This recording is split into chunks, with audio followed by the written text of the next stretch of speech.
Estimados jóvenes, un gusto saludarles. El día de hoy revisaremos el tema de hipertensión arterial, una patología muy frecuente en nuestro medio. Definiremos la hipertensión arterial como una enfermedad controlable de etiología múltiple que disminuye la calidad y expectativa de vida del paciente. En la técnica para tomar la presión arterial es importante que el paciente esté sentado, descansado, que repose su espalda de forma de que tampoco se generen contracturas, porque esto nos altera la presión arterial. El brazalete debe de ser apropiado para el tamaño del paciente. Tenemos que colocar el brazalete 2 o 3 centímetros por arriba de la fosa antecubital, lo que nos va a permitir palpar la arteria braquial o humeral. El pacientito debe de haber reposado 5 minutos al menos antes de la toma de la presión arterial.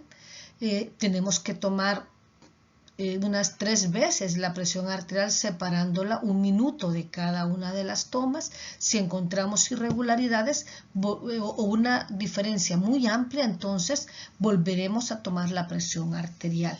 Incluso se le puede pedir al paciente descansar 20 o 30 minutos. Una vez que hemos colocado el brazalete alrededor del brazo del paciente, palpamos la arteria braquial, insuflamos el manguito, lo insuflamos y cuando desaparece la pulsación hemos encontrado la presión sistólica por palpación. Desinflamos el manguito y procedemos entonces a colocar la campana del estetoscopio sobre la arteria braquial. La presión sistólica palpatoria solo nos da un estimado de cómo puede estar la presión arterial, por eso es necesario auscultarla. Al auscultarla, tenemos que insuflar el manguito 30 o 40 milímetros por arriba de la presión arterial palpatoria. Posteriormente, desinflamos el manguito. La velocidad con el que se desinfla el manguito es de 2 a 3 milímetros de mercurio por segundo. Identificamos el primer ruido de Korokov para identificar la presión arterial sistólica. Y el quinto ruido, esta es la desaparición de los ruidos de Korokov, nos ayuda a identificar la presión arterial diastólica. En ocasiones, este quinto ruido puede llegar a valores casi cero de presión arterial. En ese caso, vamos a utilizar el cuarto ruido de Korokov, que es el cambio y la intensidad de los ruidos para identificar la presión arterial diastólica. Las guías europeas recomiendan que si la presión arterial de una persona es menor de 120/80, esta se puede hacer un control cada 5 años. Y esa es una presión arterial óptima. Si la presión arterial se encuentra, la sistólica entre 120 y 129 y la diastólica entre 80 y 84, hay que medir la presión arterial cada 3 años. Y cuando la presión arterial está normal alta, que es un valor de sistólica entre 130 y 139 y diastólica entre 85 y 89, se repite anualmente. En este tipo de pacientes hay que tener en cuenta si podrían tener una hipertensión enmascarada. Y en ese caso se puede recomendar que se monitoreen la presión arterial fuera de la clínica, fuera del consultorio médico, de forma ambulatoria. Se define hipertensión arterial, valores de presión arteriales arriba de 140/90, iguales o mayores a 140/90. En este caso, para confirmar el diagnóstico en estos pacientes hay que volver a medir la presión arterial en repetidas ocasiones en el consultorio, o puede estarse monitoreando la presión arterial de forma ambulatoria. Estas guías son de manejo, de la evaluación y manejo para la presión arterial en adultos. Son el año 2017. En esta guía participaron diferentes organizaciones. Para ellos, la presión arterial normal es menor de 120/80, una presión elevada o normal elevada entre 120 y 129 y menor de 80, y consideran hipertensión estadio 1 una presión sistólica de 130 a 139 o de 80 a 89, y el estadio 2 son presiones mayores o iguales a 140 a 90. La Sociedad Europea de Cardiología en el 2018 presentó esta guía. Ellos siempre han manejado esta clasificación. Como podemos observar, ellos manejan la hipertensión grado 1 en valores de 140 a 159 sistólica y 90 a 99 la diastólica. La hipertensión grado 2 en valores de 160 a 179 sistólica, diastólica de 100 a 199, y la hipertensión grado 3 mayor o igual a 180 sistólica, mayor o igual a 110 la diastólica. Y manejan también la definición de hipertensión sistólica aislada, en la cual lo único que se va a elevar es la presión sistólica. La presión diastólica es menor de 90. En cuanto a la presión arterial normal, lo óptimo es que el paciente tenga 120, menor de 120/80. Una presión sistólica normal lo manejan entre 120 y 129, 80 a 84, y presión normal alta entre 139 a entre 130 a 139, y 85 a 89 la diastólica. Esto, la guía anterior manejaba la presión normal alta como hipertensión estadio 1, pero en esta guía 2018 la manejan como 130, 139 como presión normal alta. Vamos a ver la otra guía que ha salido de la Sociedad Internacional de Hipertensión, que manejan un cuadro un poco más resumido que el que estamos revisando ahora. ¿Cuál guía vamos a usar? Pues es válida, esta guía de la guía europea es válida. Me gusta mucho porque al clasificar la hipertensión en grado 1, 2 y 3, a veces al paciente le hace ver, cuando están en grado 3, que están muy graves. Esa es la percepción de ellos a veces y se cuidan más. Estas guías son de la Sociedad Internacional de Hipertensión, fueron publicadas en el año 2020, y esta guía sintetiza un poco más la guía anterior del 2018. Para ellos, la hipertensión se clasifica como hipertensión grado 1 con una presión arterial sistólica de 140 a 159 y diastólica de 90 a 99. La hipertensión grado 2 mayor o igual a 160 y la diastólica mayor o igual a 100. Hipertensión sistólica aislada se mantiene siempre, que es mayor o igual a 140 en sistólica y menor de 90 la diastólica. En cuanto a las cifras tensionales normales, es menor de 130 a 85 lo normal, y normal alta 130 a 139 y 85 a 89. ¿Qué guía podemos usar? Pues podemos utilizar esta guía de hipertensión 2020, así como también la guía del año 2018. Son válidas totalmente las guías europeas que las clasifican en grado 1, 2 y 3. Ustedes, cuando viajen a otros países, vayan a Europa, van a utilizar las guías europeas, y es por eso que deben de familiarizarse con ambas guías.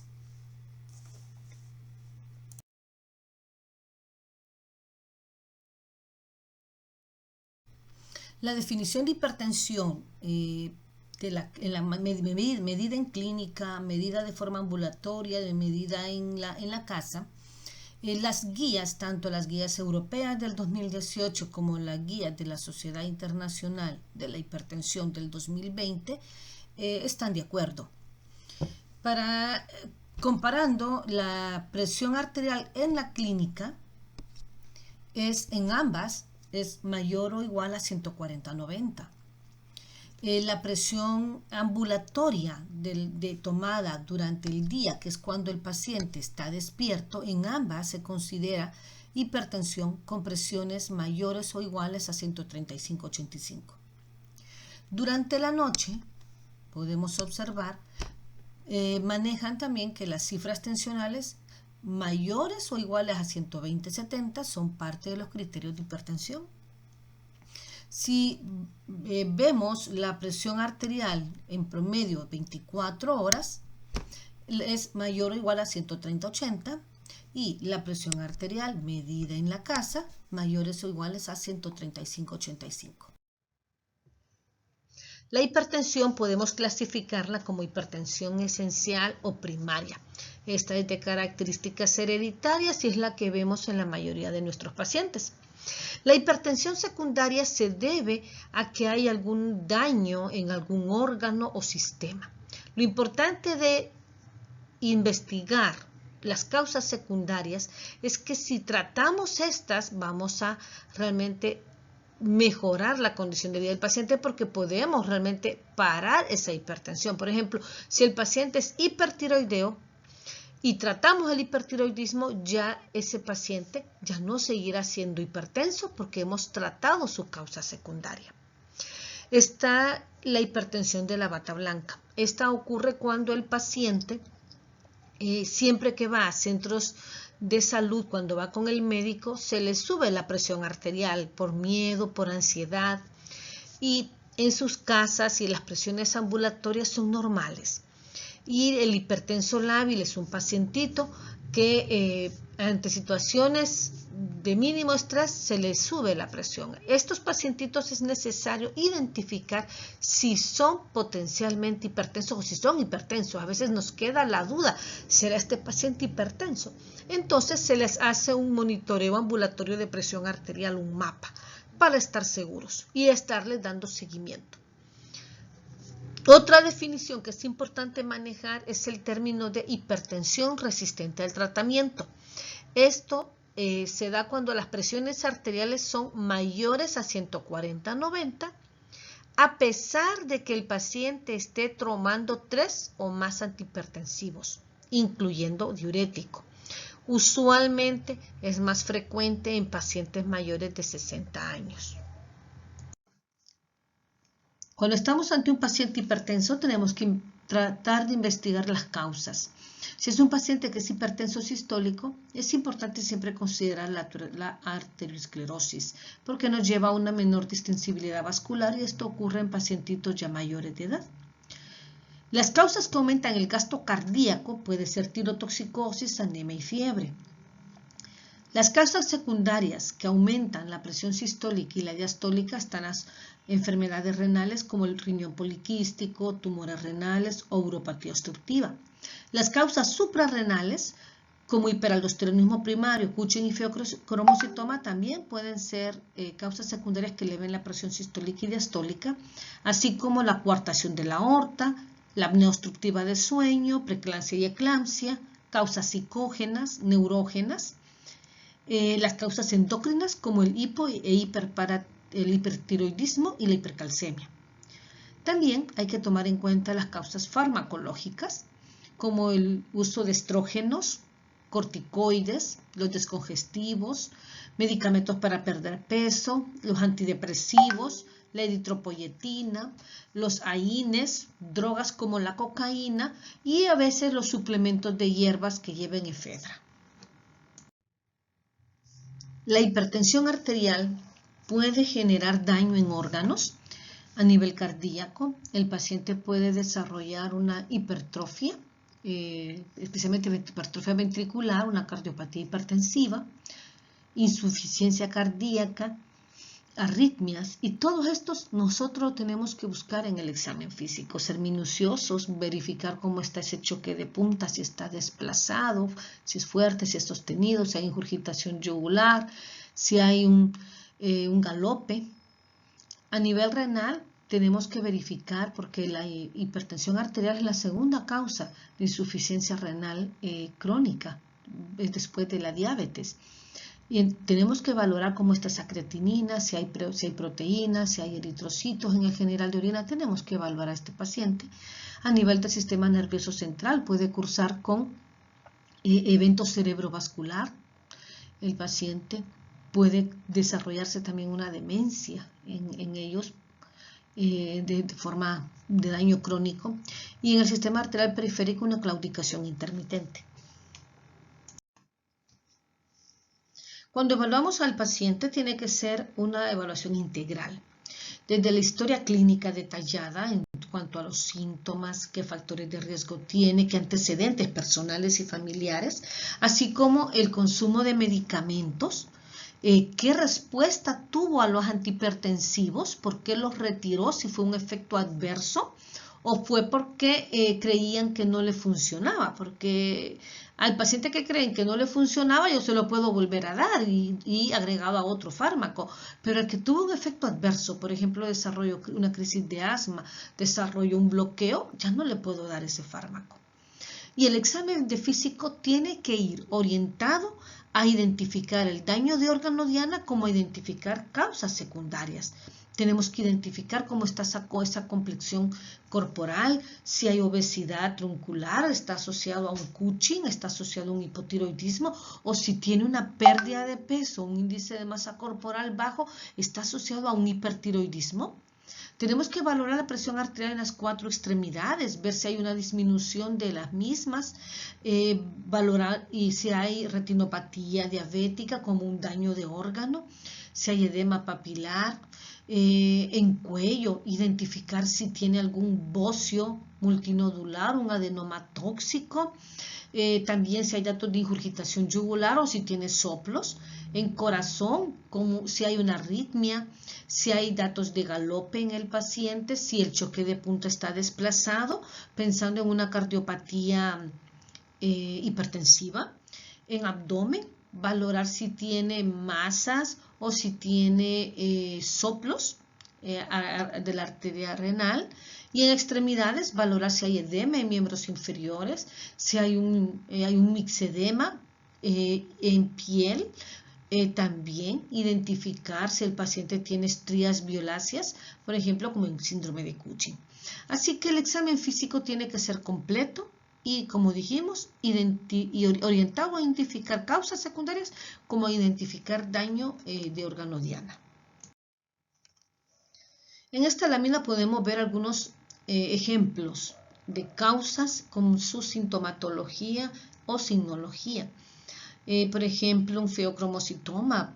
En la historia va a mencionarse crisis paroxística de hipertensión arterial, palpitaciones, sudoración y cefalea.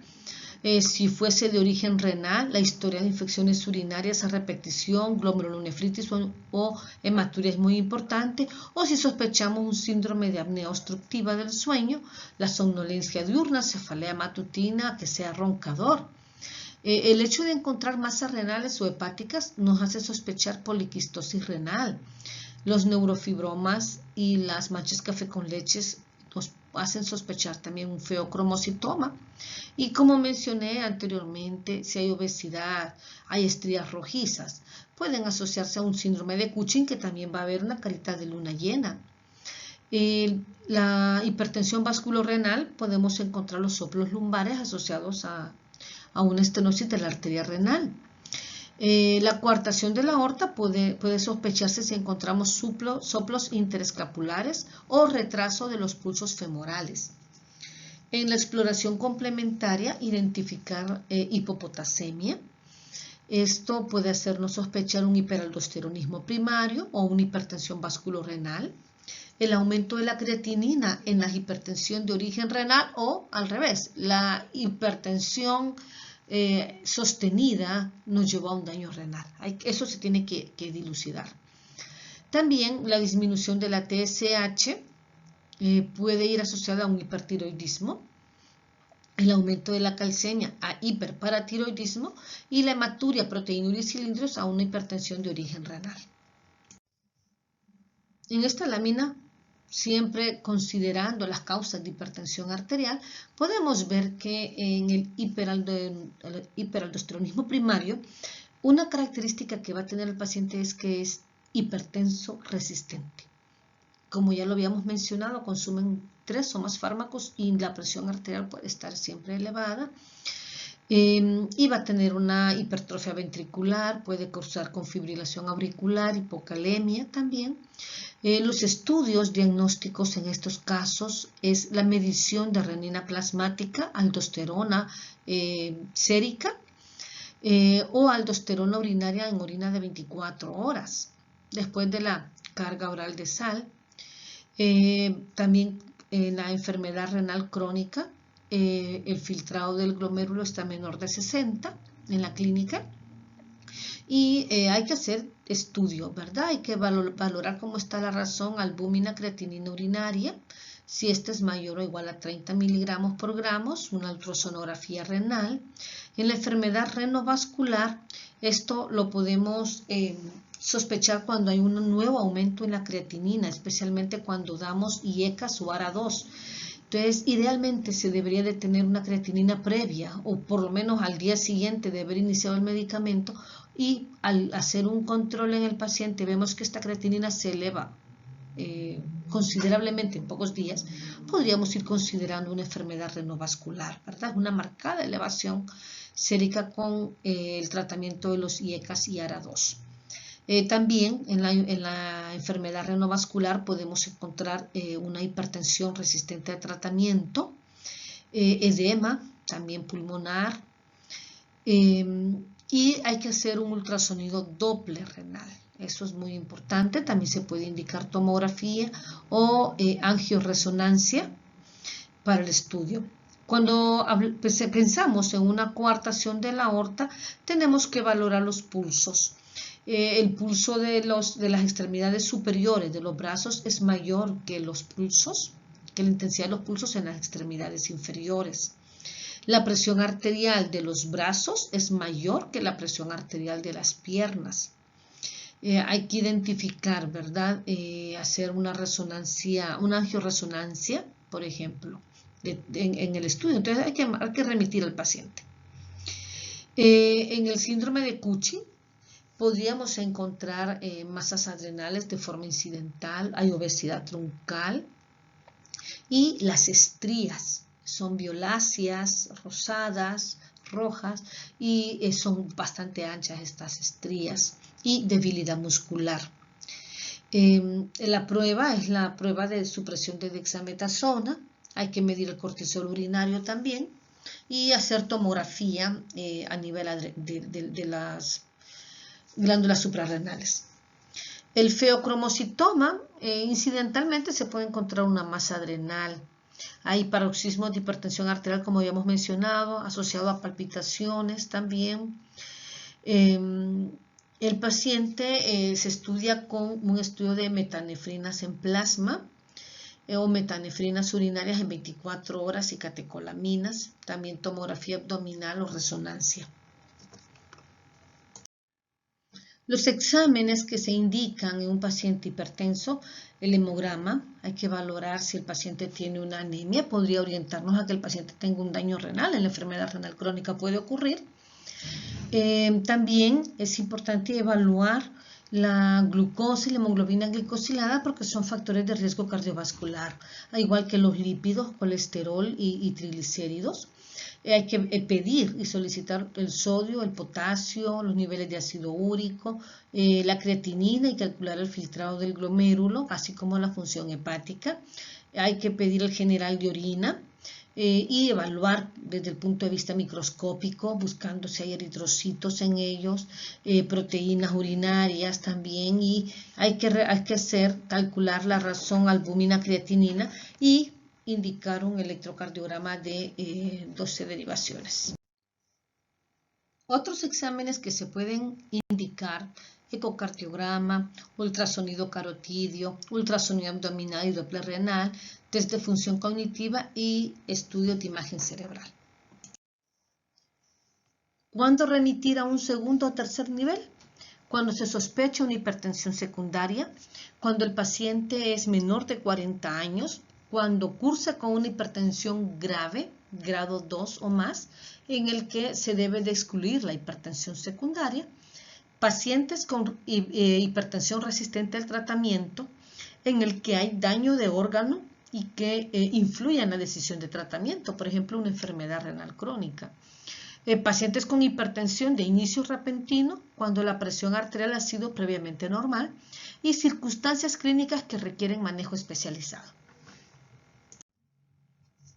Es importante explicarle al paciente que el tratamiento tiene un gran beneficio y que esto nos lleva a reducción de la movilidad y de la mortalidad cardiovascular y renal, que es necesario el apego al tratamiento, no solo el farmacológico, sino que el no farmacológico en cuanto a dieta y ejercicio.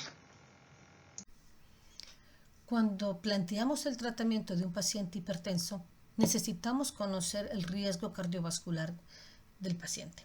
Las sociedades europeas de cardiología e hipertensión clasifican 4 riesgos. El riesgo muy elevado está en los pacientes que ya tienen una enfermedad cardiovascular documentada o equivalente, o sea, una enfermedad clínica, esto es incluyendo problemas coronarios, cerebrovascular, aneurisma de aorta o arteriopatía periférica. Enfermedad documentada de forma inequívoca por pruebas de imagen que incluyen las placas arteriales y que provoquen también estenosis significativas. Además de eso, dentro del riesgo muy elevado está la diabetes con lesión orgánica o asociado a elevación marcada de un factor de riesgo. También incluye en riesgo muy elevado la enfermedad renal crónica en estadios 4 o 5, cuando el filtrado del glomérulo es menor de 30 ml por minuto por 1.73 metros cuadrados. Y el riesgo calculado de SCORE mayor o igual a 10. El riesgo elevado son los pacientes que tienen elevación marcada de un solo factor de riesgo. Esto es, colesterol mayor de 300, hipercolesterolemia familiar o hipertensión estadio 3, grado 3, que es aquella mayor o igual a 180-110 milímetros de mercurio. También el resto de pacientes que son diabéticos entran en riesgo elevado, la hipertrofia ventricular izquierda hipertensiva, la enfermedad renal crónica estadio 3, que tiene un filtrado del glomérulo entre 30 y 50 ml por minuto, y el riesgo calculado de SCORE entre 5 y 10%. En cuanto a riesgo moderado, son los pacientes que tienen una hipertensión grado 2 o un riesgo calculado del SCORE de 1 a 5%. Y en riesgo bajo es el riesgo calculado por SCORE menor de 1%. El proyecto SCORE es una evaluación sistemática del riesgo coronario que tiene un paciente. Va a predecir el riesgo de mortalidad de causa cardiovascular, y esto porque analizan la población de las diferentes zonas de Europa y también es aplicable a mayores de 65 años.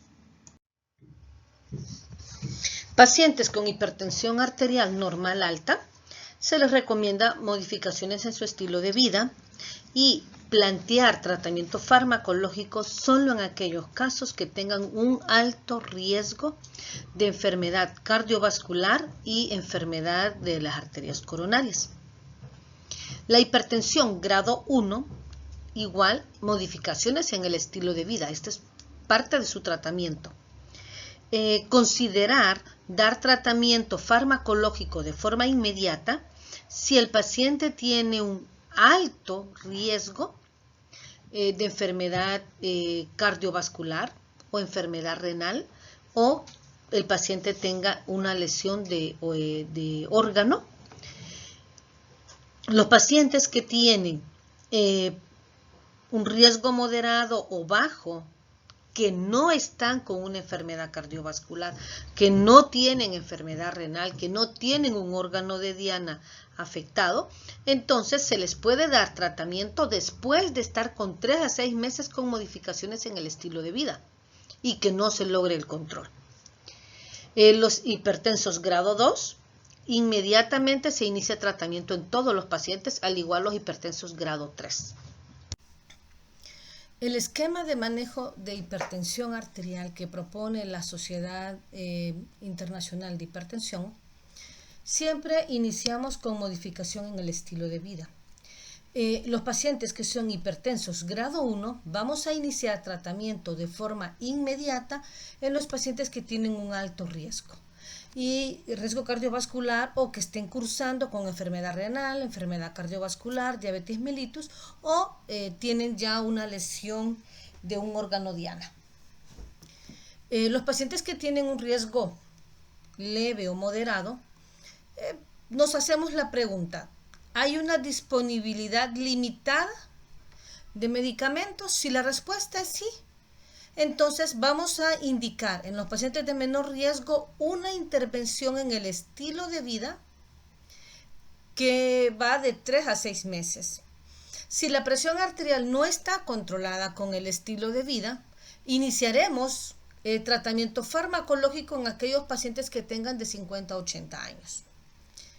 En cuanto a la disponibilidad de medicamento limitada, fuese un no la respuesta, o sea, hay medicamentos, entonces vamos a considerar que si el paciente tiene un riesgo bajo a moderado, pero no tiene, porque es importante, no tiene ninguna enfermedad cardiovascular, enfermedad renal, no ha tenido diabetes, no tiene lesión de órganos, vamos a considerar el tratamiento después de 3 a 6 meses de estar con modificación en el estilo de vida, si su presión arterial no estuviese controlada. O sea, de entrada siempre riesgo leve a moderado, ellos recomiendan una intervención en el estilo de vida. En cuanto al paciente que es hipertenso grado 2, el tratamiento farmacológico se da de inmediato. El libro de las bases farmacológicas de la terapéutica de Goodman y Gilman nos presenta el siguiente algoritmo de manejo.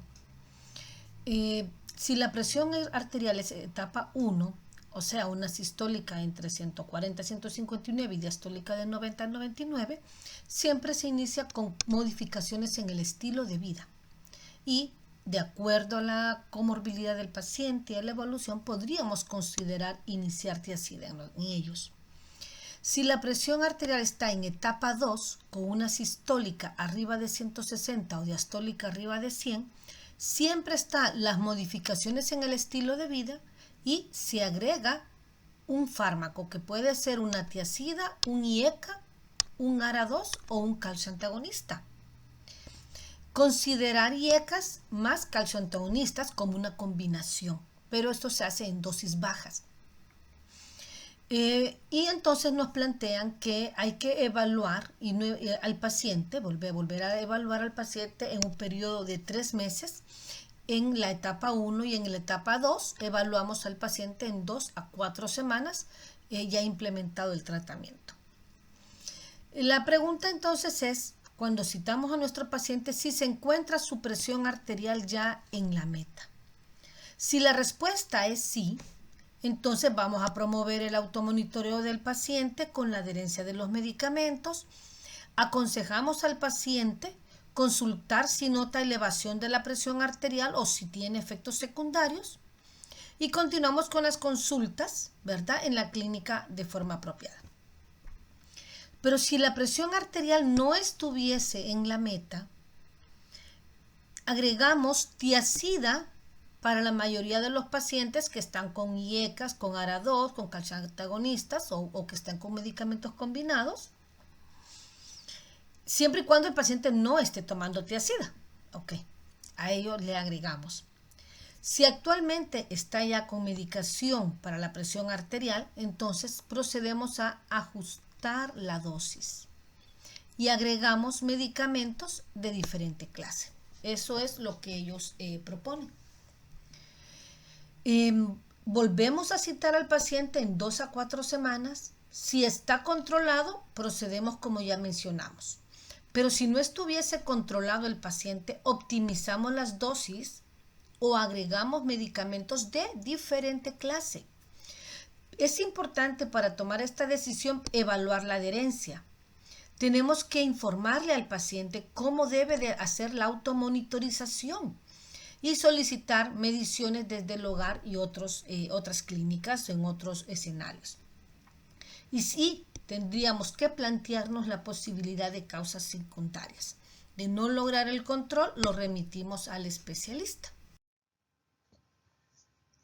Cuando damos manejo a los pacientes, siempre debemos de trabajar con los medicamentos disponibles en nuestro establecimiento de salud y que ofrezcan las mejores propiedades para nuestro paciente. Puede ser que en su centro de salud tengan IECAs como enalapril, hidroclorotiazida, tengan betabloqueadores como atenolol, diuréticos, y nosotros tenemos que tomar en cuenta cuál de estos fármacos ofrece la mejor característica hacia nuestro paciente.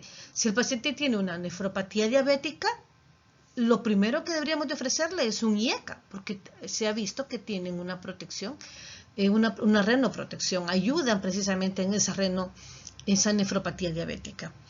Pero si el paciente tiene una taquicardia sinusal, que es conocido por este problema, o ha tenido crisis de migraña, podríamos ofrecerle un beta bloqueo, porque el beta bloqueo como el propranolol, atenolol pueden utilizarse en migrañas y de paso nos ayudan a controlar su presión arterial. Entonces tenemos que individualizar a nuestro paciente. Se recomienda también utilizar, cuando se utiliza terapia combinada, utilizar en las posibilidades una sola pastilla, una sola píldora que tenga 1, 2 o 3 fármacos. Eso es lo ideal. A nivel de medicina privada, o sea, cuando el paciente le toca comprar su medicamento, pues hasta sale más cómodo si uno se pone a comprar los medicamentos por separado a comprar una sola tableta. Al principio uno mira el precio muy alto, pero si se individualiza precios puede salir más económico. Sin embargo, en los establecimientos de salud raramente van a encontrar que tienen terapia combinada. Los medicamentos se dan de forma separada, se compran genéricos de forma separada. Pero ustedes deben de tener ese conocimiento, ser acuciosos, revisar siempre. Las farmacias ahora tienen varios links y aparecen los medicamentos que vienen con presentaciones combinadas y ofrecen un gran apoyo al paciente. Es una sola tableta, es más fácil de recordar, tomar una sola tableta, estar tomando 3 en el día, y también los efectos gástricos son menores que estar con 3 píldoras en el día. Se puede y se debe de preferir los diuréticos, que son similares a la tiazida, ¿verdad? Solo que estos no estuviesen disponibles, entonces damos tiazidas clásicas. Se prefieren los calcioantagonistas dihidropiridinas. Si estos no están disponibles, pues tendríamos que utilizar las no dihidropiridinas. Se considera el beta bloqueo en pacientes con hipertensión arterial que tengan las siguientes condiciones: falla cardíaca, o sea, insuficiencia cardíaca, que hayan tenido infarto de miocardio, fibrilación auricular, o mujeres jóvenes que estén planificando un embarazo. Y en el seguimiento siempre tenemos que estar evaluando la adherencia al tratamiento antes de aumentar dosis o aumentar fármacos.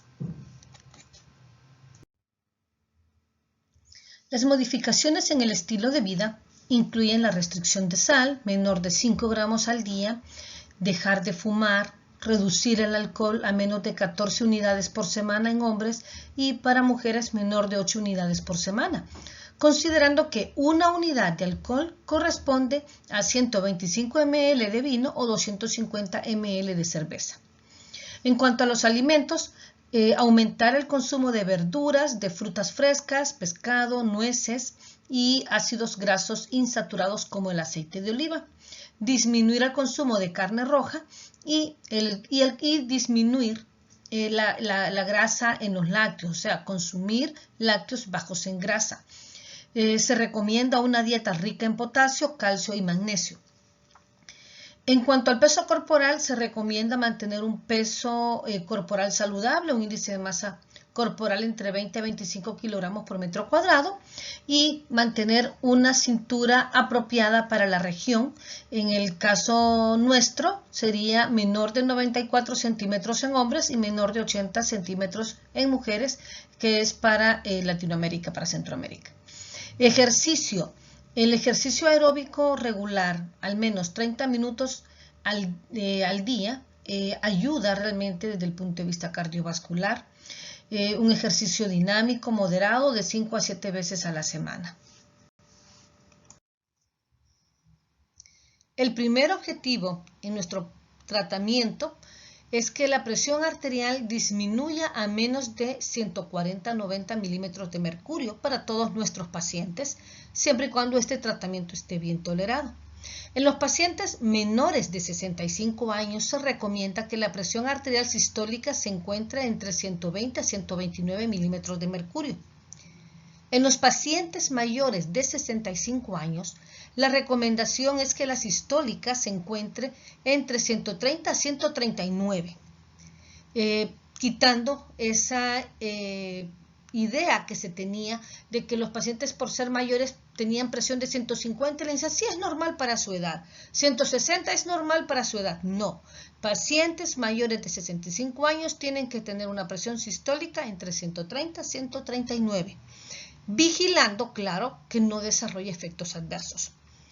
A estos pacientes se recomiendan, estas presiones se recomiendan para pacientes a cualquier nivel de riesgo cardiovascular y en pacientes con o sin un evento cerebrovascular establecido. En cuanto a la presión arterial diastólica, el objetivo es que ésta sea menor de 80 milímetros de mercurio para todos los pacientes hipertensos, independientemente de su nivel de riesgo y de las comorbilidades. Los medicamentos antihipertensivos se pueden clasificar como diuréticos, simpaticolíticos, bloqueadores de los canales de calcio, antagonistas de la renina-angiotensina y los vasodilatadores. Dentro del grupo de los diuréticos tenemos las tiazidas. Dentro del grupo de los diuréticos de asa está la furosemida. Diuréticos ahorradores de potasio tenemos triamtereno.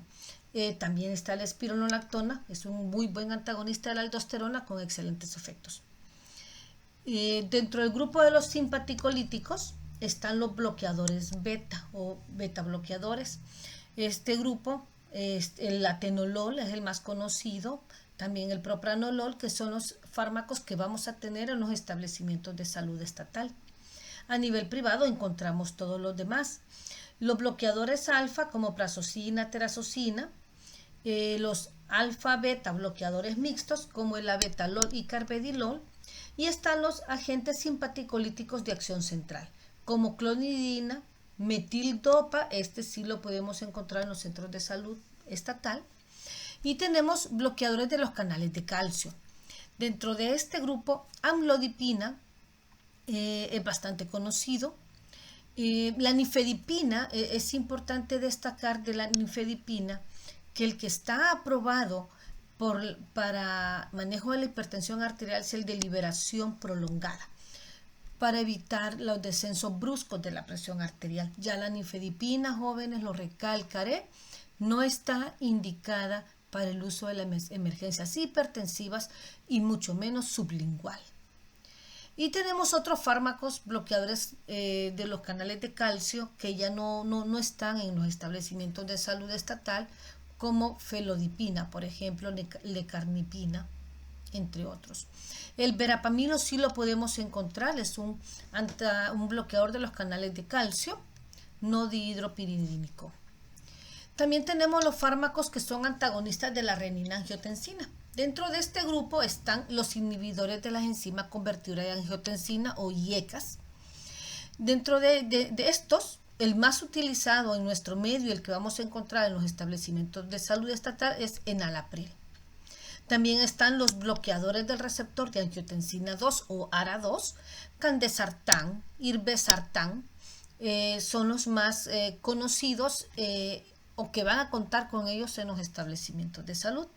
Y están los inhibidores directos de la renina, que es el izquierdo. Dentro de los vasodilatadores están a nivel arterial el diazóxido, hidralazina también, y arterial y venoso el nitroprusiato. Los diuréticos tiazídicos son los fármacos de primera elección dentro del grupo de los diuréticos. Están indicados en el manejo de la presión arterial, también en aquellos casos asociados a edemas debido a insuficiencia cardíaca, cirrosis o enfermedad renal. Pueden indicarse en diabetes insípida y dentro del grupo tiazídico se prefiere la clortalidona porque tiene una vida media más prolongada. Sin embargo, los fármacos que nosotros vamos a ver combinados en nuestro medio están combinados con hidroclorotiazida y es un fármaco bastante noble. Tiene contraindicaciones relativas como la diabetes mellitus, dislipidemia, hiperuricemia, hipocalemia y contraindicaciones mayores como gota y considerar hiperaldosteronismo primario. Los efectos adversos de los diuréticos tipo tiazida se encuentra la disminución del potasio, se asocia con resistencia a la insulina e incluso con el desarrollo de diabetes tipo 2 de nueva aparición. También se asocia con disfunción eréctil, hiperuricemia, hipertrigliceridemia, manifestaciones dermatológicas como dermatitis y púrpura, se asocia con depresión, aparte de hipercalcemia, hipocloremia, hiponatremia e hipomagnesemia. En este cuadro se observa el comparativo de los diuréticos que pertenecen al grupo de los diuréticos tiazídicos. Dentro de ellos está la hidroclorotiazida, que es recomendable conocerla. Es el fármaco que vamos a encontrar en los establecimientos estatales y también pertenece a la combinación de varios fármacos antihipertensivos. Los diuréticos de Lassa no son la primera opción de los diuréticos para el manejo de la hipertensión arterial. Estos están indicados en edema agudo de pulmón, en edema asociados a insuficiencia cardíaca, cirrosis, enfermedad renal, también cuando hay hiponatremia, hipercalcemia. Y en hipertensión, como mencioné, no es la primera opción. Y esto se debe a que tienen un periodo de acción muy breve. La furosemida, su dosis usual va de 40 a 80 miligramos 2 a 3 veces al día. O también podemos considerar el ácido etacrínico de 50 a 100 miligramos 2 a 3 veces al día. Estos fármacos del diurético de Lassa están contraindicados en la hiperuricemia, hiperaldosteronismo primario, en coma hepático. Dentro de los efectos secundarios de los diuréticos del ASA está la disminución del potasio, pueden producir hiperuricemia, hiperglicemia, hipocalcemia, dislipidemia con hipercolesterolemia e hipertrigliceridemia, aumento de la toxicidad digitálica, aumento del riesgo de encefalopatía hepática, pueden llevar a producir ototoxicidad, especialmente cuando se utiliza en presentación intravenosa. Y dentro de los diuréticos del ASA, el ácido etacrínico es el que más asocia a ototoxicidad. Pueden también cruzar los pacientes con acúfenos, sordera, vértigo, erupción cutánea.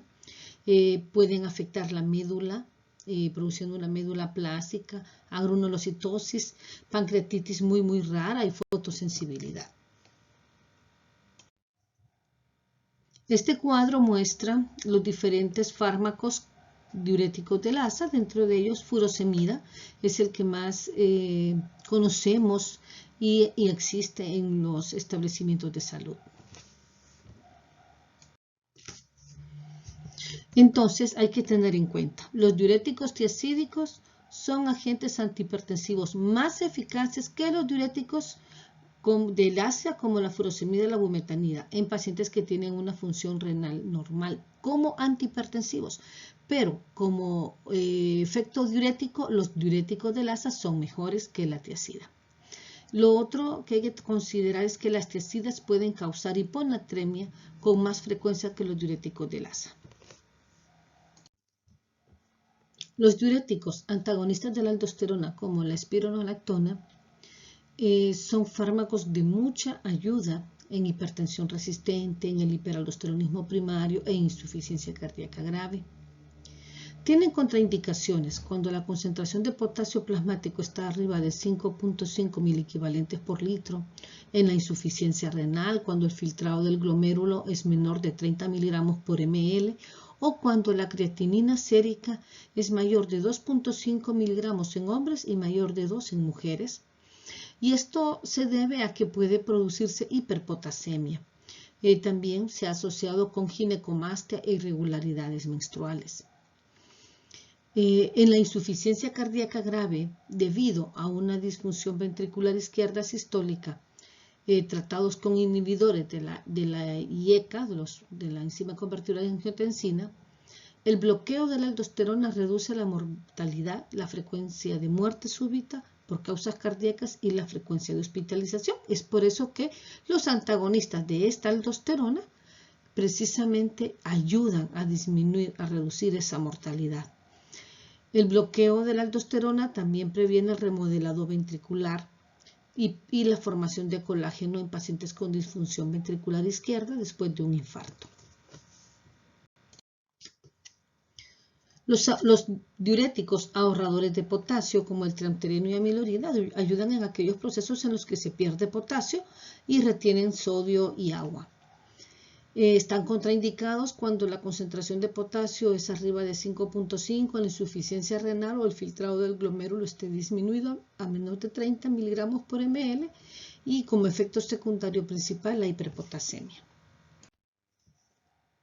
Los beta bloqueadores se utilizan en varias condiciones, en angina, en pacientes postinfarto, en insuficiencia cardíaca ya compensada, en taquiarritmias ventriculares o para el control de la frecuencia en fibrilación auricular, en disección aórtica también está indicado.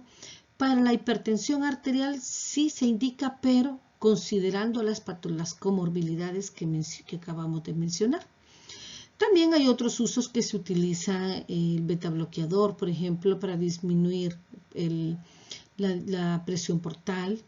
El propranolol se puede utilizar en hipertensión portal, migraña e hipertiroidismo.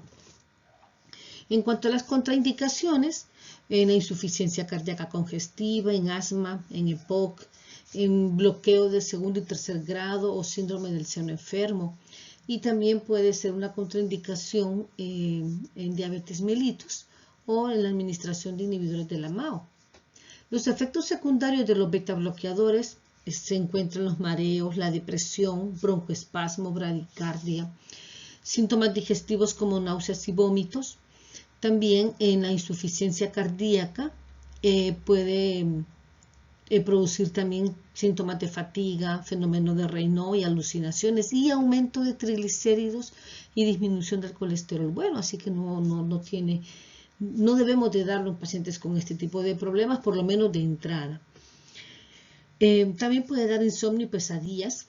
Y importante, jóvenes, y lo marco aquí en amarillo, la interrupción brusca puede desencadenar angina o arritmias en el paciente. El inicio del tratamiento con beta bloqueantes puede desencadenar una insuficiencia cardíaca aguda. En insuficiencia cardíaca se indica una vez compensado el paciente siempre que no exista otra contraindicación. Los calcioantagonistas representan un grupo importante en el manejo de la presión arterial. Se clasifican en dihidropiridinas y no dihidropiridinas. Las dihidropiridinas tenemos la nifedipina de liberación retardada. Ojo, la nifedipina de acción corta no se usa. La amlodipina. Y hay otros como felodipina, lecarnipina. Están indicados en el manejo de la hipertensión sistólica aislada, en hipertensión en raza negra, en cardiopatía isquémica, eventos cerebrovasculares, vasculopatías periféricas, nefropatías, hipertensiones que no responden al tratamiento o cuando están contraindicados los diuréticos. En cuanto a las no dihidropiridinas como verapamilo y diltiazem, tienen estas indicaciones y también en taquicardias supraventriculares. En cuanto a las contraindicaciones, todos los calcioantagonistas están contraindicados en la insuficiencia cardíaca congestiva en ese momento, en el bloqueo cardíaco de segundo y tercer grado o en el infarto de miocardio reciente. La nifedipina de liberación corta con otras dihidropiridinas de acción corta no tienen cabida en el tratamiento de la hipertensión. El verapamilo y diltiazem no deben usarse en el beta bloqueo por el riesgo de producir bradicardia. También el verapamilo y el diltiazem están contraindicados en el Flutter y en el Wolff-Parkinson-White. Pacientes con cardiopatía isquémica ya preexistente y se suprime el calcioantagonista puede ocasionar también isquemia. En cuanto a efectos secundarios de las dihidropiridinas tenemos la taquicardia, Esto predomina más en las dihidropiridinas y no tanto en verapamilo y diltiazem. También pueden haber manifestaciones digestivas, náuseas, vómitos, edema. El edema es por vasodilatación. Esto predomina en las dihidropiridinas como nifedipina y amlodipina. Es menos en el verapamilo. Puede haber también en las dihidropiridinas, en todos los calcioantagonistas, cefaleas, mareos, congestión nasal, rubor. Puede haber hiperplasia gingival, incluso reflujo. Se ha reportado bradicardia y bloqueo, lo que predomina más con el uso de verapamilo. El estreñimiento sí se reporta en los calcioantagonistas, pero es predominantemente en verapamilo. También pueden desarrollar insuficiencia cardíaca, razón por la que está contraindicado en insuficiencia cardíaca. Y se han reportado efectos neurológicos como sedación, depresión y parestesias. La nifedipina de acción corta, la que viene en capsulita y que solo dura 8 horas de efecto, puede producir isquemia. Por tanto, no se utiliza en emergencia hipertensiva, no dar nifedipina sublingual. Este cuadro es comparativo de los efectos adversos de los calciantagonistas. Podemos ver que dan sofocos, cefaleas, palpitaciones, mareo, estreñimiento, edema malleolar y provocación de angina. Y lo circulo en rojo para hacer énfasis. Si observan, es la nifedipina de liberación rápida la que nos puede llevar a un aumento en el riesgo de provocación de angina. La nifedipina de liberación corta o de acción rápida es la que tiene más efectos adversos con respecto al resto de calcioantagonistas. Igualmente, aquí hay otra gráfica en la que podemos observar cómo la nifedipina de acción corta, la que viene en cápsulas, puede provocar angina. Hay otros efectos adversos también predominantes en ella. Este cuadro presenta cuáles son las dosis equivalentes dentro de los antagonistas de calcio. Por ejemplo, si vemos el primer fármaco, amlodipina, la dosis mínima es 2.5 miligramos en 24 horas. Este es equivalente en la misma columna a felodipino, 5 miligramos 24 horas, por ejemplo. Y, por ejemplo, la amlodipina en dosis máximas 10 miligramos en 24 horas va a ser equivalente en la columna hacia abajo a felodipino 20 miligramos en 24 horas. Este cuadro les da el comparativo de las contraindicaciones entre los calciantagonistas como verapamilo, diltiazem, dihidropiridinas y también incluye al beta bloqueo. Es de mucha ayuda que ustedes lo consulten cuando vayan a dar este tipo de medicamento a los pacientes. La alfa-metildopa es un fármaco que no está indicado en primera instancia como primera opción en el manejo de la presión arterial. Esto lo dejamos para condiciones ya más graves que no logremos controlar al paciente. Sí se indica en el embarazo porque ha demostrado pues que es prácticamente inocuo para el bebé.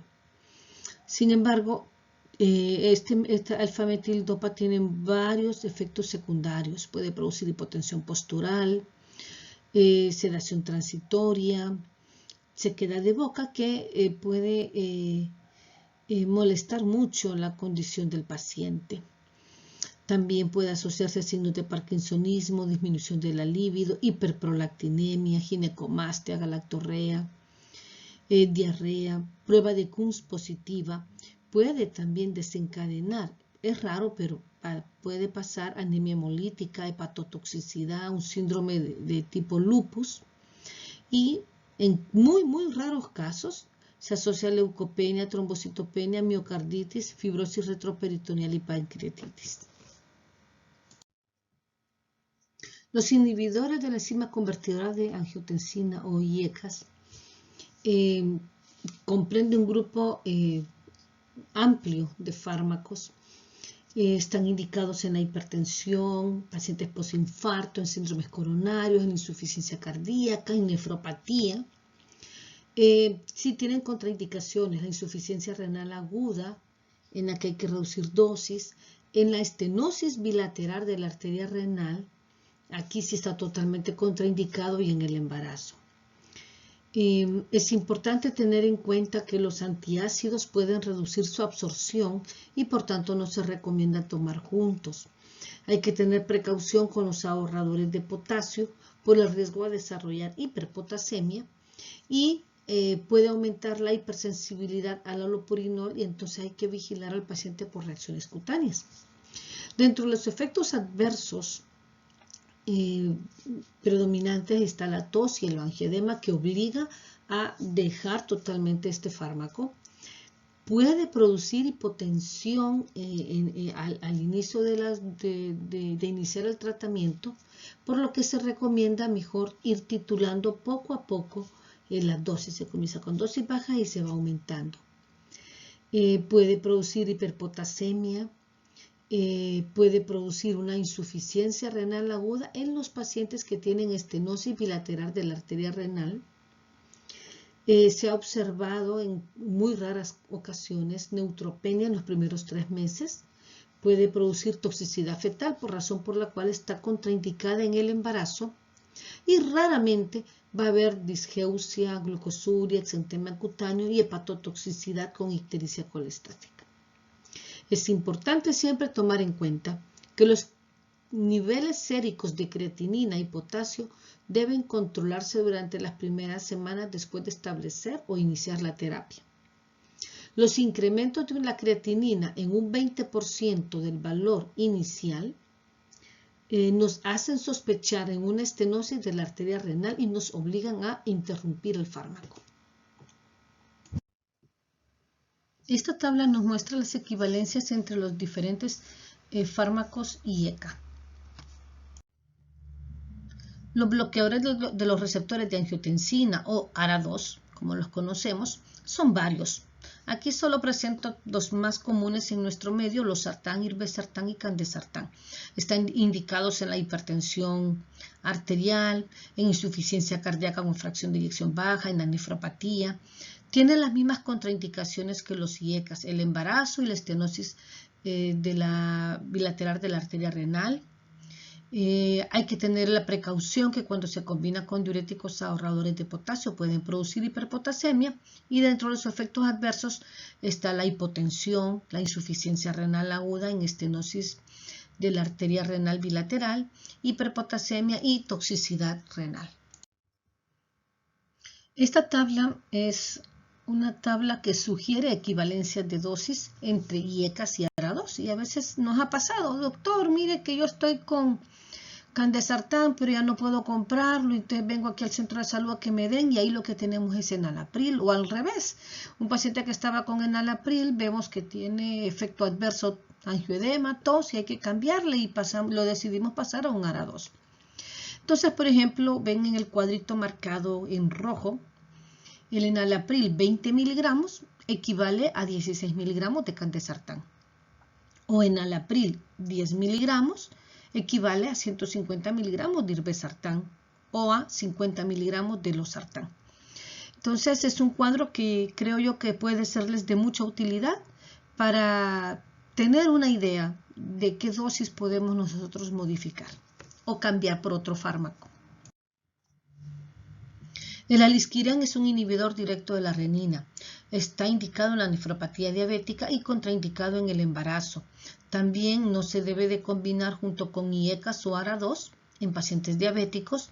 Y dentro de los efectos secundarios, hiperpotasemia cuando es combinado con IECAS ARA2 y daño renal también. Náusea, dolor abdominal, diarrea, puede producir angioedema en algunos ensayos que se hicieron. Puede producir cefalea, fatiga y dolor de espalda. El nitroprusiato es un vasodilatador, está indicado en hipertensión maligna, es un medicamento que debe de ser manejado en UCI mediante bomba de infusión para disminuir el riesgo de efectos adversos. Puede dar aprensión, taquicardia, debilidad, diaforesis, náusea, vómitos y en ocasiones se asocia también a intoxicación por cianuro. La hidralazina es un vasodilatador, no se indica como tratamiento de primera línea en hipertensión, tiene muchos efectos adversos. En las indicaciones, combinado con isosorbida, puede darse en insuficiencia cardíaca, en hipertensión grave y en emergencias hipertensivas como preeclampsia. Está contraindicado en pacientes que tienen isquemia miocárdica. Hay que tener mucha precaución en pacientes con edad avanzada y cardiopatía aterosclerótica porque puede precipitar isquemia miocárdica debido a taquicardia refleja. Dentro de los efectos secundarios está la taquicardia y taquifilaxia. Puede dar reacciones inmunológicas como síndrome de lupus y también puede cursar con anemia hemolítica, vasculitis, glomerulonefritis rápidamente progresiva y polineuropatía sensible a piridoxina. Dentro de las manifestaciones comunes, cefalea, náusea, rubor, hipotensión y puede dar angina de pecho. La Sociedad Internacional de Hipertensión recomiendan que lo esencial es disminuir la presión arterial por debajo de 140/90. Y lo óptimo es que en pacientes menores de 65 años la presión arterial debe de ser menor de 130/80, pero no llegar a 120/70. Tiene que estar arriba de 120/70 y en mayores o iguales a 65 años la presión objetivo es menor de 140/90, siempre, claro, individualizando al paciente y considerando su tolerancia. El objetivo es llegar a tener ese control dentro de 3 meses de haber iniciado tratamiento. En pacientes hipertensos no complicados, se prefiere la monoterapia en pacientes con una hipertensión grado 1, en pacientes muy viejitos y frágiles. En general, se inicia con una terapia dual en dosis bajas. Este es equivalente al paso 1, terapia dual, dosis bajas, en la que podemos hacer combinación de IECA o ARA2 más un calcio antagonista, también IECA o ARA2 más un diurético. Esto en pacientes que han tenido evento cerebrovascular, en pacientitos mayores, que hayan una insuficiencia cardíaca incipiente o que no toleren los calcioantagonistas. Otra combinación en este paso 1 es calcioantagonistas y diuréticos para pacientes de raza negra. Y eso sí, son dosis bajas de estos fármacos. Si no lográramos el control de nuestro paciente, entonces pasamos al paso 2. Que son ya dosis completas de la combinación que habíamos iniciado. En la terapia 3, en el paso 3, es triple terapia. Es la combinación de medicamentos que dimos más uno de los fármacos que no habíamos dado, y entonces queda una combinación de IECA o ARA2 más un calcio antagonista más un diurético. En el paso 4, cuando ya vemos que es un paciente hipertenso resistente, entonces podemos agregar espironolactona en una dosis de 25 a 50 miligramos al día u otro diurético. También se puede considerar los alfa bloqueantes, el beta bloqueo y referir al especialista. Recordemos que el beta bloqueo se considera para aquellos pacientes que tienen insuficiencia cardíaca, angina de pecho, posinfarto de miocardio, fibrilación auricular o mujeres jóvenes que deseen un embarazo planificado. En los pacientes que tienen hipertensión más enfermedad coronaria, el objetivo de presión en ellos es una presión menor de 130/80 y en ancianitos menor de 140/80. De iniciar monoterapia siempre será solo para pacientes que tengan una hipertensión grado 1 de muy bajo riesgo y pacientitos ancianos o frágiles. Generalmente se inicia con una terapia dual. Las guías de la Sociedad Internacional de la Hipertensión recomiendan la combinación de un IECA o ARA2 más el beta bloqueo y o calcio antagonistas. Las guías europeas recomiendan la combinación de IECA o ARA2 más un beta bloqueador o calcio antagonista. También puede ser un calcio antagonista más un diurético o beta bloqueador y un beta bloqueador más diurético. Recuerden que cuando hablamos de dar la combinación de calcio antagonista con beta bloqueador, estamos hablando de las dihidropiridinas como amlodipina con el beta bloqueo. Recuerden, como ya vimos, está contraindicado combinar verapamil o diltiazem con el beta bloqueador. En cuanto a un paso 2, ya terapia triple, las guías europeas recomiendan la combinación de los fármacos mencionados anteriormente como un paso 2, en el caso de no lograr controlar a nuestro paciente. Y si se trata de una hipertensión resistente al tratamiento con enfermedad coronaria, agregar espironolactona. También se podría considerar otro diurético, un alfa bloqueante o beta bloqueante. Y claro, al tratarse de una enfermedad coronaria, siempre tenemos que tener en cuenta el medicamento adicional como antiplaquetarios y manejo de la dislipidemia con estatinas y mantener ese colesterol LDL bajo menor de 55 miligramos por decilitro. Las guías recomiendan para los pacientes que ya cursaron con un evento cerebrovascular mantener la presión arterial controlada para disminuir el riesgo de un ictus recurrente. La presión arterial debe reducirse si ésta está por arriba de 140/90 y tratarse como un objetivo menor de 130/80 y menor de 140/80 si fuese un pacientito anciano. Esa es la meta en los pacientes que ya tuvieron un evento previo. En la próxima presentación hablaremos sobre emergencias hipertensivas y cómo abordaremos durante la emergencia hipertensiva el manejo de la presión arterial. ¿Qué medicamentos se recomiendan para un paciente que ya cursó con un evento cerebrovascular? Los bloqueadores del sistema renina-angiotensina, los calcioantagonistas, los diuréticos son los fármacos de primera línea. También hay que considerar el tratamiento hipolipemiante. Esto es necesario, mantener un LDL control menor de 70 si el evento cerebrovascular fue isquémico. El tratamiento antiplaquetario se recomienda de forma rutinaria para los pacientes que tuvieron un evento isquémico, no así para el paciente con un evento cerebrovascular hemorrágico. En los pacientes con enfermedad renal crónica, la meta de presión arterial debe ser menor de 130/80 y si fuesen ancianitos, menor de 140/80.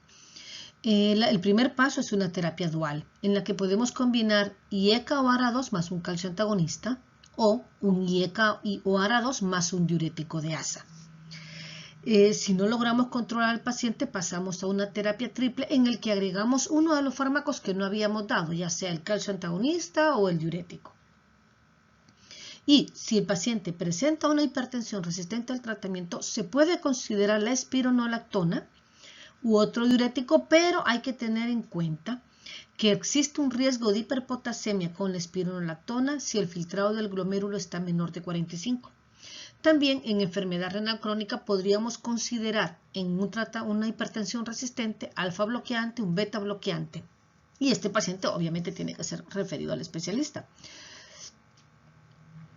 Se puede considerar, ¿verdad?, que cuando hay una disminución en el filtrado glomerular con elevación de la creatinina más del 30% cuando se inició IECA o ARA2, que este paciente pueda cursar con una enfermedad arterial renal y hay que suspender el fármaco, hay que hacer un ultrasonido Doppler renal por el riesgo de una estenosis de la arteria renal bilateral.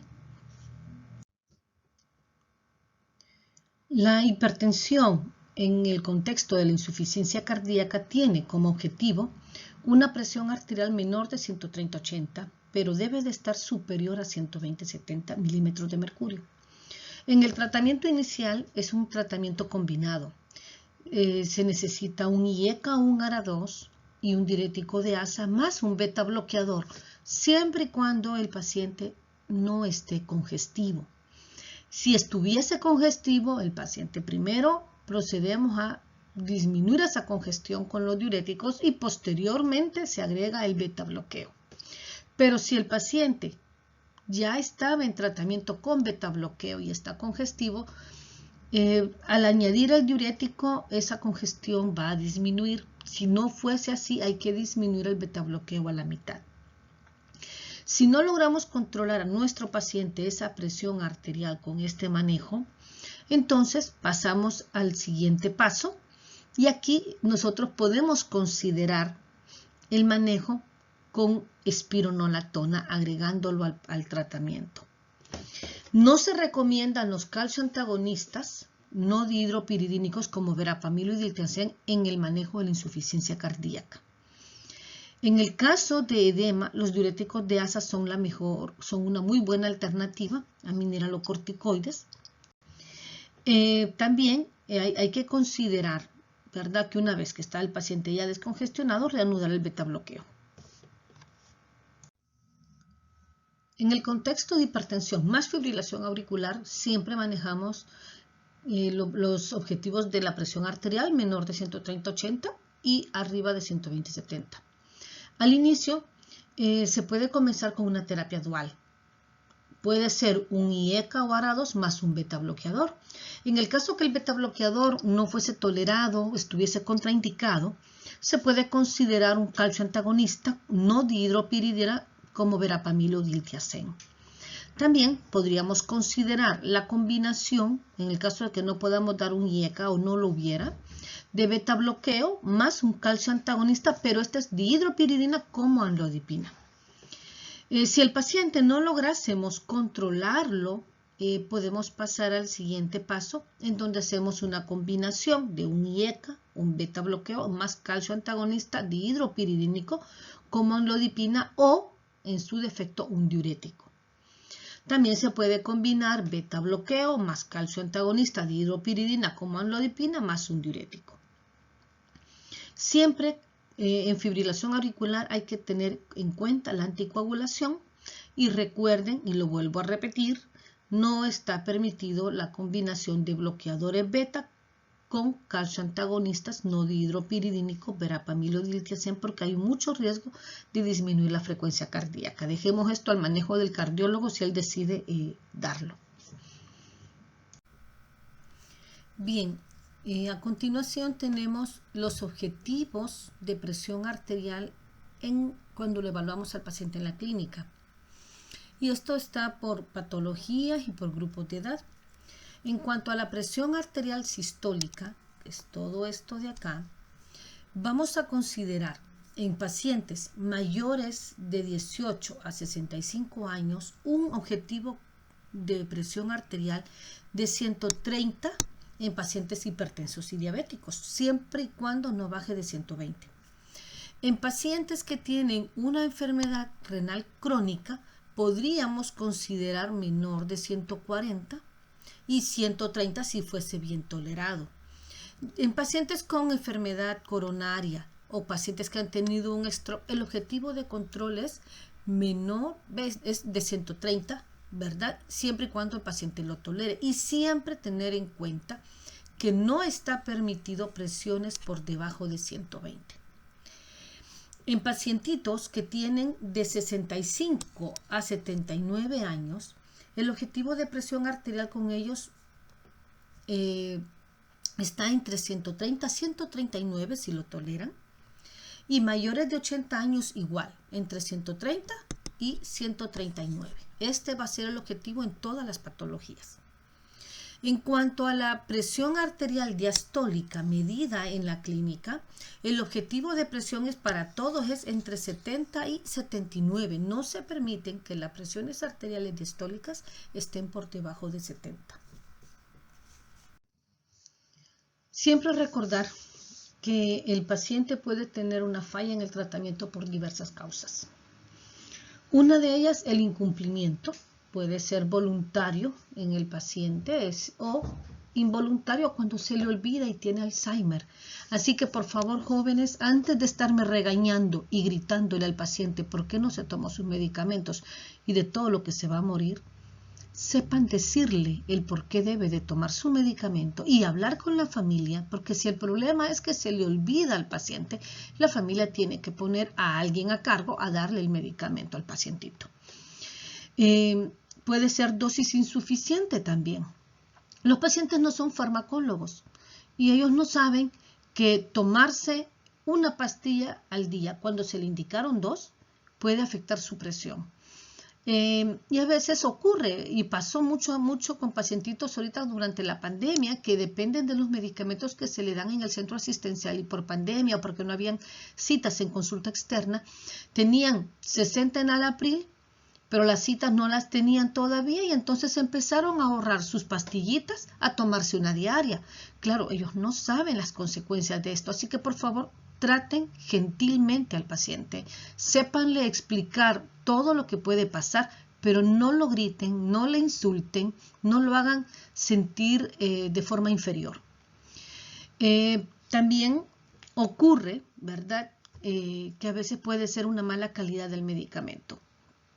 Como ya les había creo que comentado, tuve un pacientito muy bien controlado por años, tomando enalapril 2 diarias y un día me llega complicado con la presión arterial muy elevada y me va comentando que es que habían comprado las pastillas en el Parque Central a 30 lempiras el paquetito de 30 y habían comprado 3 paquetes para 3 meses. Entonces esas son las pastillas de harina.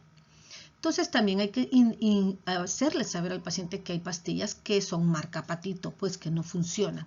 Y hay que tener el cuidado de comprar los medicamentos en la farmacia. El exceso de ingestión de sodio, eso es la sal de la mesa, pero también el consumir frituras, churritos que llevan mucha sal, sopitas Maggi llevan mucha sal también, entonces hay que prohibirles. Que haya desarrollado una lesión renal aguda y nos vemos obligados en un paciente que ha mantenido su dieta, que ha mantenido sus fármacos, obligados a investigar si hay una lesión renal, una creatinina elevada. El aumento de peso es otra condicionante para que el paciente necesite más medicamento o un antagonismo farmacológico, el uso de antitusivos, por ejemplo, el uso de esteroides, o que esté desarrollándose una forma secundaria de hipertensión que debemos de estudiar.